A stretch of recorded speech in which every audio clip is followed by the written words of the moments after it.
She initiated a silent, devastating affair with me in the moment the steam hissed against the hot coals, turning the sauna into a suffocating box of white noise and heat, and I will never forget the way the towel pulled at her feet like a white flag of surrender while my mother was less than 50 feet away. It wasn't just a physical act, it was a demolition of 20 years of history, a deliberate crossing of a line that was supposed to be sacred. I was 23, back home from university for the winter holidays, dragged to this high-end wellness sanctuary by my mother, Sarah, and her best friend, Elena. To me, Elena had always been a fixture of my childhood, the woman who bought me my first bicycle, who sat in the front row at my graduation, the safe adult who was an extension of my family. But as I sat on the upper bench of the cedar sauna, clutching my knees and sweating through every pore, the woman standing before me wasn't. And Elena. She was a stranger with hungry eyes, a predator who had waited patiently for the boy to grow into a man, and she had chosen the most dangerous, confined, and transparent place on earth to finally make her move. The trap had been sprung 5 minutes earlier. My mother, complaining about the dry heat, had stood up to leave. "I need cold water," Sarah had announced, wrapping her robe tight. "Don't go anywhere, you two. I'll be back in 5 minutes." The heavy glass door had clicked shut behind her, sealing Elena and me inside the small, dim room filled with the scent of eucalyptus and burning wood. At first, the silence was comfortable, or at least I thought it was. I leaned back, closing my eyes, letting the heat seep into my bones. But then the atmosphere shifted. The air grew heavier, charged with a sudden, electric tension that made the hair on my arms stand up despite the humidity. I opened my eyes to find Elena standing in the center of the room. She wasn't relaxing. She was standing directly between me and the glass door, her back to the exit, effectively blocking the view from the outside while trapping me on the bench. She was staring at me, not with the affection of a family friend, but with a cold, calculating intensity that made my mouth go dry. She reached for the knot of the white towel wrapped around her chest. "It's unbearable in here, isn't it?" she whispered, her voice low and husky, cutting through the hiss of the steam.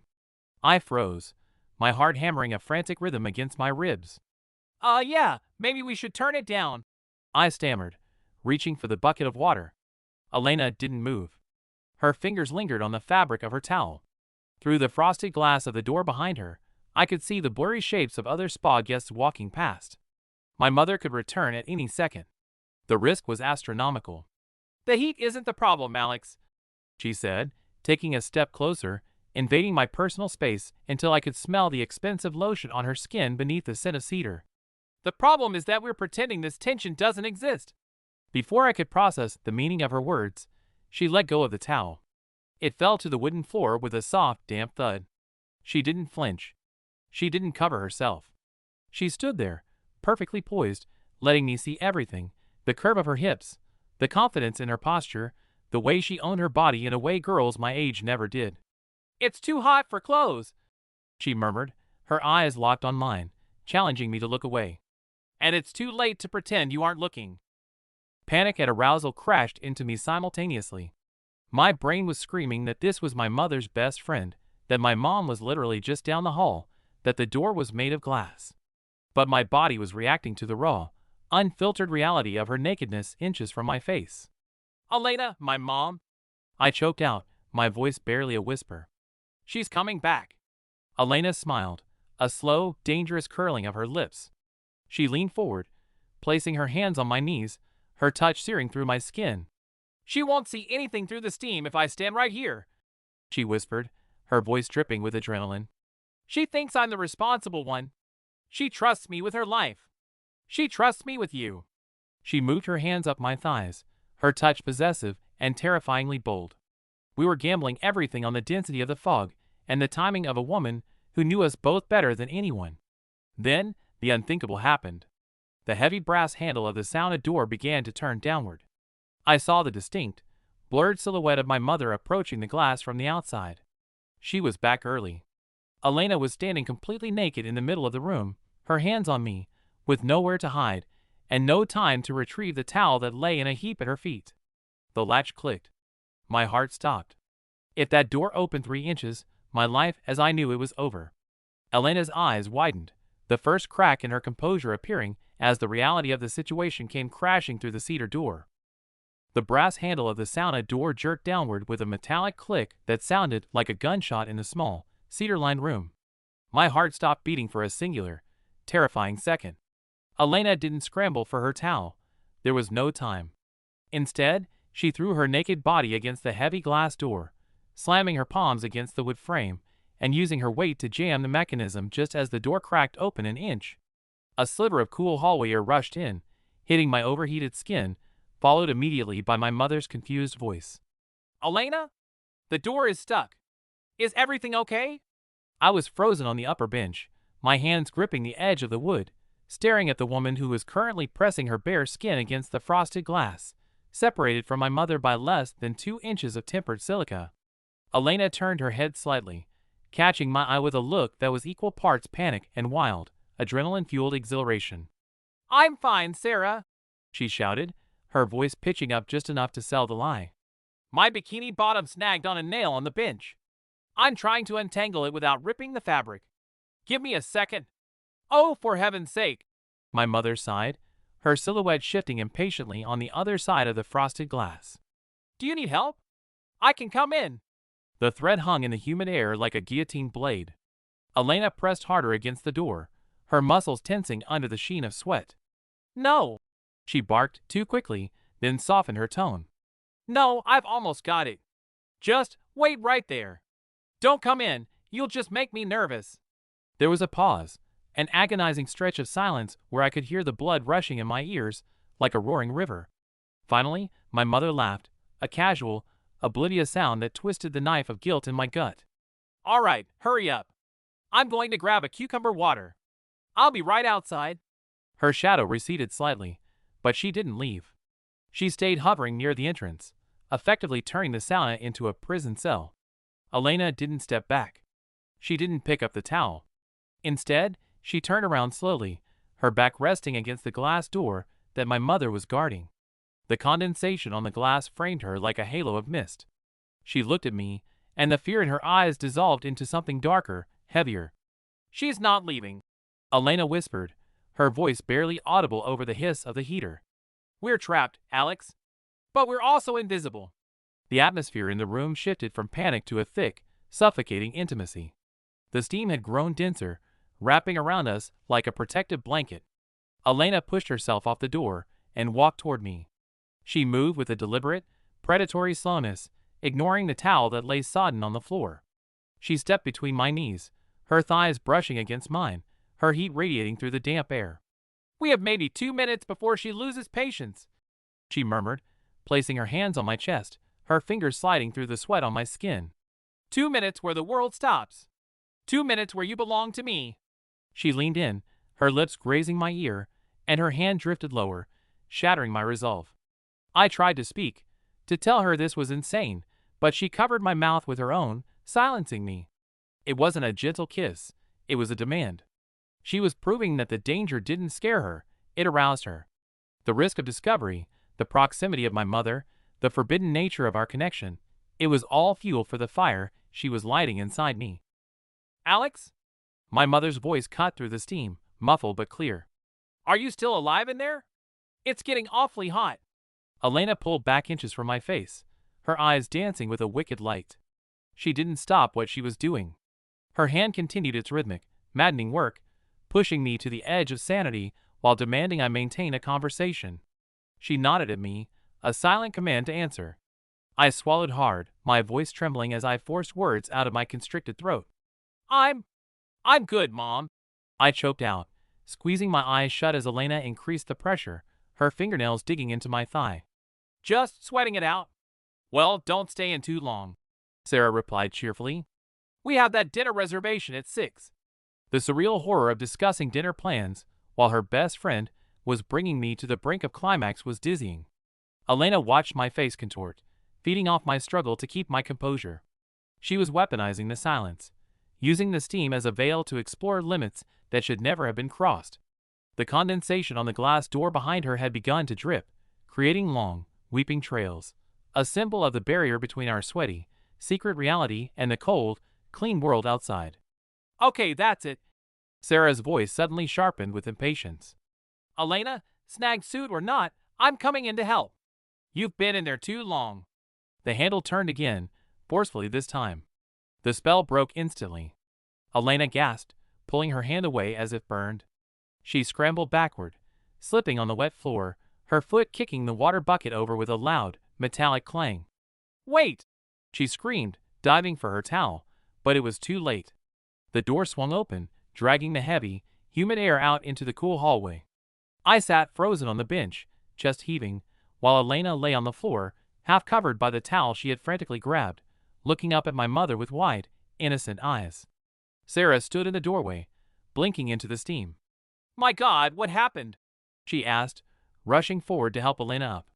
Elena stood up, wrapping the towel tight around her body, her face flushed a deep crimson that Sarah mistook for heat exhaustion. I slipped. Elena lied effortlessly, leaning into my mother's arm for support, though her eyes flicked to me over Sarah's shoulder, dark, dilated, and unrepentant. Alex tried to catch me, but the floor is treacherous. Sarah looked at me, then at the overturned bucket, and finally at Elena. You two are a disaster. She laughed, shaking her head, completely unaware that she had walked in on a scene that would have destroyed her world. Go rinse off. The cold plunge pool is empty. It'll shock some sense into you. As Sarah guided her toward the exit, Elena paused. She reached down to grab her locker key from the bench next to me. Her fingers brushed mine, a quick, electric spark that carried a silent message. She didn't look at me, but as she turned to leave, she whispered so softly that only I could hear, The pool is too public. Meet me in the back row of the locker room. 5 minutes. The transition from the suffocating heat of the sauna to the glacial shock of the cold plunge pool felt less like a spa treatment and more like a baptism by ice, a violent reset for a nervous system that had been pushed to its absolute limit. My mother, Sarah, was the first to wade in, gasping theatrically as the 50-degree water hit her waist, laughing in that oblivious, carefree way that made my stomach churn with guilt. Elena followed, moving with a fluid, feline grace, her wet skin glistening under the harsh halogen lights of the pool deck. She didn't gasp. She didn't flinch. She slid into the freezing water until it lapped at her collarbones, her eyes locking onto mine with a dark, unblinking intensity that terrified me. I followed them in, the cold seizing my lungs, making it impossible to breathe deeply. We formed a jagged triangle in the corner of the tiled pool, my mother chatting about the dinner reservations at the Italian place downtown, Elena nodding silently with a small, secretive smile playing on her lips, and me, paralyzed between them, trying to slow my heart rate before it exploded out of my chest. The water was crystal clear, illuminated by underwater LEDs that turned the pool into a glowing aquamarine cage. Every movement was visible. Every glance was a risk. And yet, Elena didn't retreat. She floated closer to me, the water acting as a conduit for the tension between us, carrying the electricity of what had almost happened in the sauna. You're awfully quiet, Alex, my mother said, splashing water onto her face and smoothing back her hair. Did the heat get to you? You look flushed. Her voice was kind, maternal, filled with concern, and it twisted the knife of betrayal deeper into my gut. This was the external threat, the crushing social weight of what we were doing. If I admitted the truth, if I cracked even a little, the explosion would destroy my family. I'm fine, Mom, I managed to say, my teeth chattering slightly, though not from the cold. Just woke me up, that's all. As I spoke, I felt a shift in the water pressure near my legs. Elena had drifted closer under the guise of treading water. Beneath the churning surface, hidden by the refraction of the light and the bubbles from the jets, I felt her foot slide up the inside of my calf. It was a brazen, reckless touch, protected only by the distortion of the water and my mother's momentary distraction with a loose tile on the pool edge. Elena wasn't stopping. She was escalating. Her toes grazed my knee, then moved higher, dangerously close to the hem of my swim trunks. I stiffened, my hands gripping the stainless steel railing behind me. I had a choice. I could move away, swim to the other side, and end this madness right now. Or I could stay. I looked at Elena. She was listening to my mother talk about my father's golf game, her face a mask of polite interest, but under the water, she was claiming me. I didn't move. I stayed. I paid the price of my integrity to feel her touch for 1 second longer. Then came the strike, the moment where the ice nearly cracked under our feet. My mother suddenly stopped talking mid-sentence. Her eyes narrowed as she looked at me, scanning my face with a sudden, piercing scrutiny. "Alex, are you sure you're all right?" she asked, her voice dropping an octave. "You're breathing very hard. And your eyes, you look like you're in shock." My heart hammered against my ribs. She sensed it. She didn't know what it was, but she felt the energy in the room, the thick, heavy vibe of secrets being kept. Elena froze, her foot retracting instantly. The silence that followed was agonizing, filled only by the hum of the pool filters and the echo of dripping water. I had to deflect. I had to lie to the woman who gave birth to me while her best friend's taste was still fresh in my mind. "It's the temperature shock, Mom," I lied, forcing a weak laugh. "It's colder than I expected. I think I just need to dunk my head." It was a flimsy excuse, but my mother, ever the pragmatist, bought it. "Well, don't drown yourself," she quipped, turning back to Elena. But the damage was done. The suspicion had been planted. We were walking a tightrope, and the wind was picking up. Elena, sensing the shift, decided to change the game.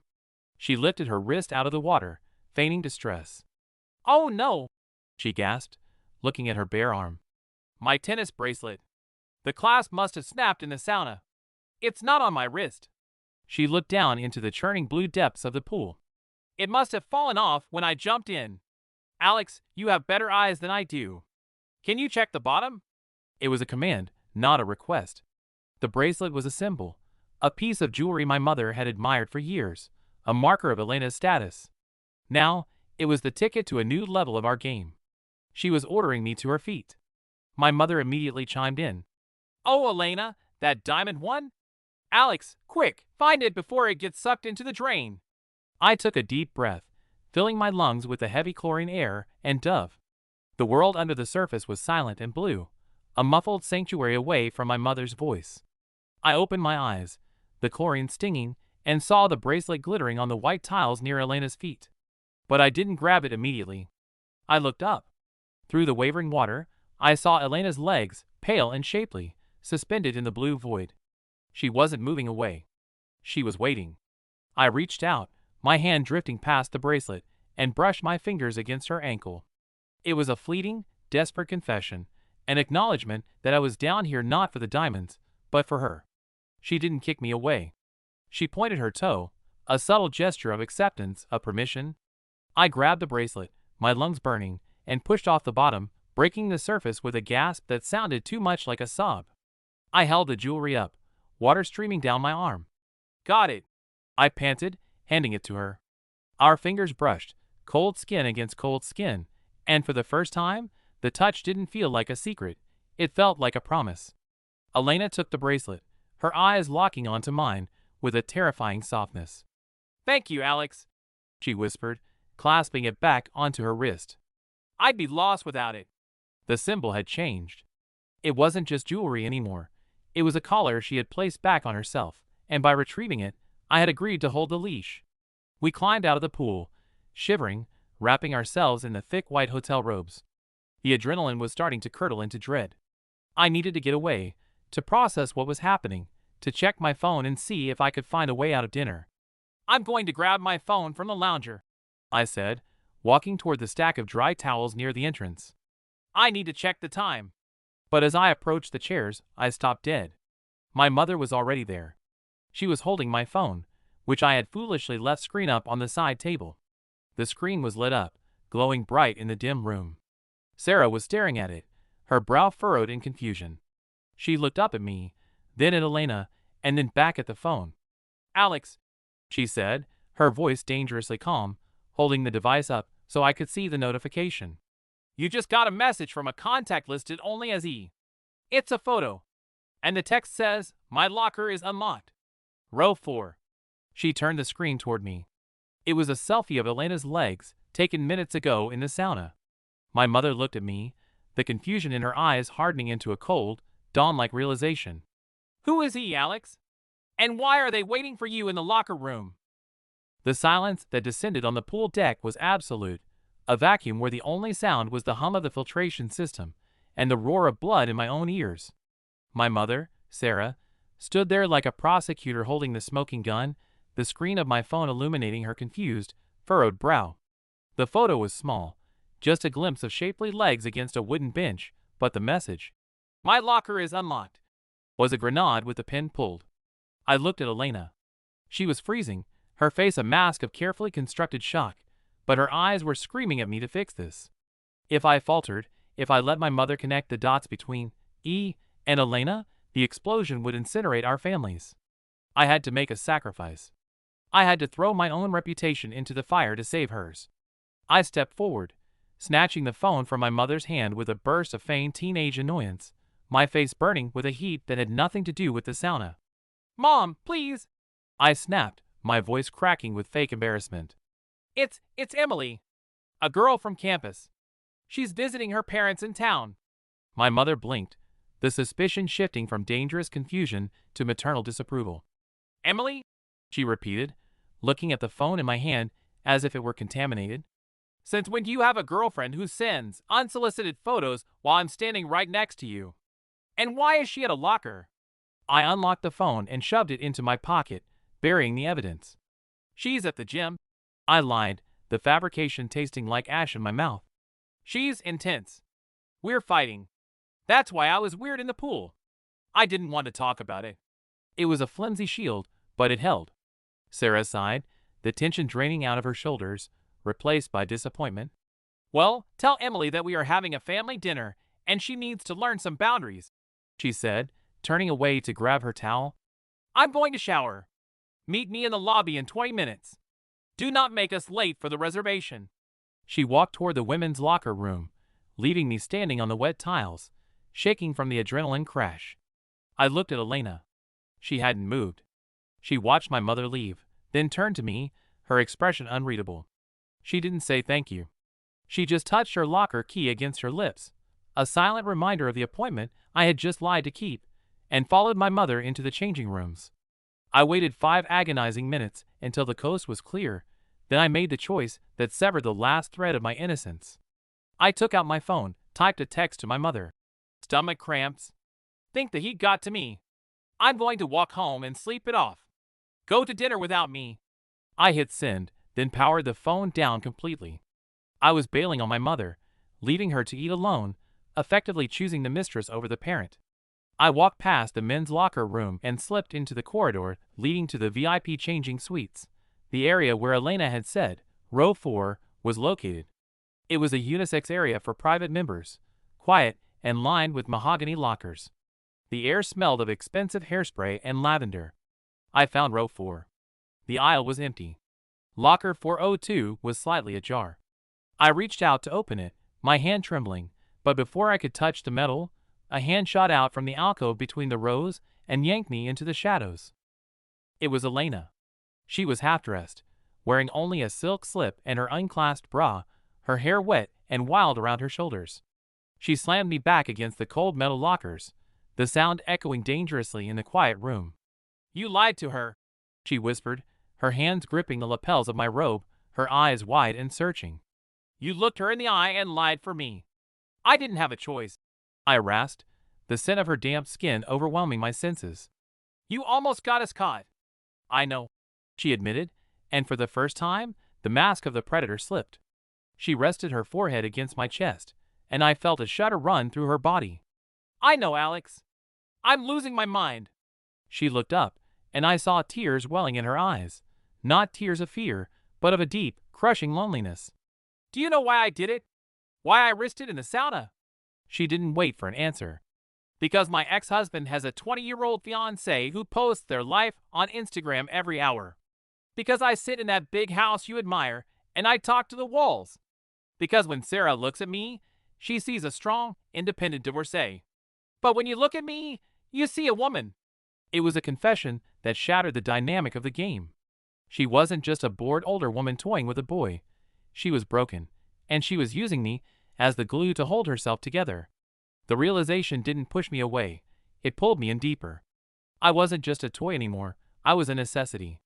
I reached out and touched her face, wiping a stray drop of water from her cheek. "You're not invisible, Elena," I whispered. "I see you. I've always seen you." A sob caught in her throat, and she kissed me, not with the aggressive lust of the sauna, but with a desperate, aching need that felt heavy with sorrow. We stood there in the shadows of the locker room, holding each other, crossing the line from a physical fling to an emotional affair. Her hand slid under my robe, seeking the warmth of my skin, needing to feel that I was real, that I was there, that I chose her. Suddenly, the heavy door at the end of the aisle creaked open. Heavy, squeaking footsteps echoed on the tile. A janitor. A cart rattled. "Housekeeping!" a voice called out, moving down the rows. We froze. Elena's eyes went wide with panic.